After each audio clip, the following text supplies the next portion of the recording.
انا كنت عامل الفيديو اللي فات اكبر بطيخه، دول بقى المرة دي أغرب بطيخة وأصغر بطيخة في التاريخ. اغرب بطيخه. يعني احنا جبنا 3 انواع، شوفوا الفيديو الاولاني والتاني وده الفيديو التالت. بصوا يا جدعان شكلها عامل ازاي، أنت متخيل هي هتبقى قرعة ولا شبه حمرا؟ الشمام، لكنها شمام سبحان الله. انا خلي بالك هو ما قالكش دي نوعها اسمها ايه يا ده؟ والله عادي بطيخ بس شبه أي لو حد بطيخ يعرف يعني. النوع البطيخ ده يا جماعه يبعت في الكومنتات، انا اول مره اشوفه. ولا أنا والله. وهنجرب طعمه بقى ايه مع بعض. إن شاء الله هتطلع حمرا يا جدعان، كل واحد يتخيل هي هتطلع حمرا هتاخد حقك من بابا ده. ولا قرعة. بابا حمرا البطيخه بتاعته كانت جميله. حمرا حمرا حمرا. ايه ده؟ إيه ده؟ إيه ده؟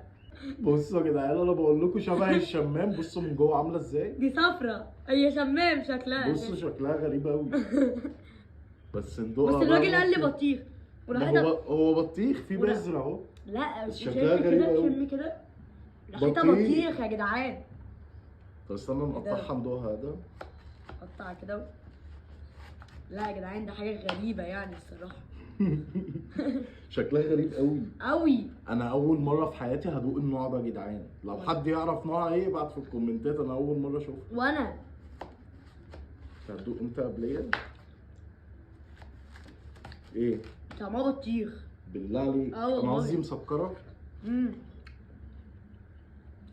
بطيخ يا جدعان مسكره جدا وبطيخ فعلا، بس هو اللون بس اللي ما ايه اصفر، اللون بس هو اللي متغير. بس مسكره بطريقه مش طبيعيه. الراجل ضحك عليا وقال لي ده بطيخ. ما هو بطيخ بس طلعت حلوه. تكسب بابا. المرة دي اكسب بابا اهو يا جدعان.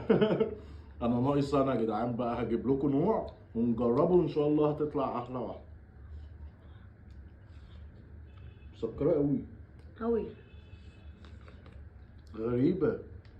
هو اه الراجل ادالك قال لك ان هي بطيخ عادي؟ بطيخة عادي قال لي بس صغيرة. بالله عليك. والله. انت جبت الواحده بكام بقى؟ الواحدة ب50 جنيه. بتهزر. والله. والله العظيم رخيصه، الواحده ب50 جنيه. لو جايبينها من ماركت كبير هتبقى غاليه والله، هيقولوا 200 و 300 جنيه. جامده قوي. حكاية. احنا كده هنخلصها. ده انا ابويا ده انا ايه؟ انا اتبهدلت. ابويا هيقول لي انت جايب لنا بطيخ اصفر. بصوا يا رجاله جامده. تكسب بقى ده. عيب عليك اخوك مش اي حد. بدأت تتألق. بعد كده يا جدعان وانا طالع هجيب لكم فكر بعد كده. هتجيب لهم ايه؟ فكر. فكر. واكتبوا لنا في الكومنتات اي فكره انتوا عايزينها وانا هعملها لكم فورا.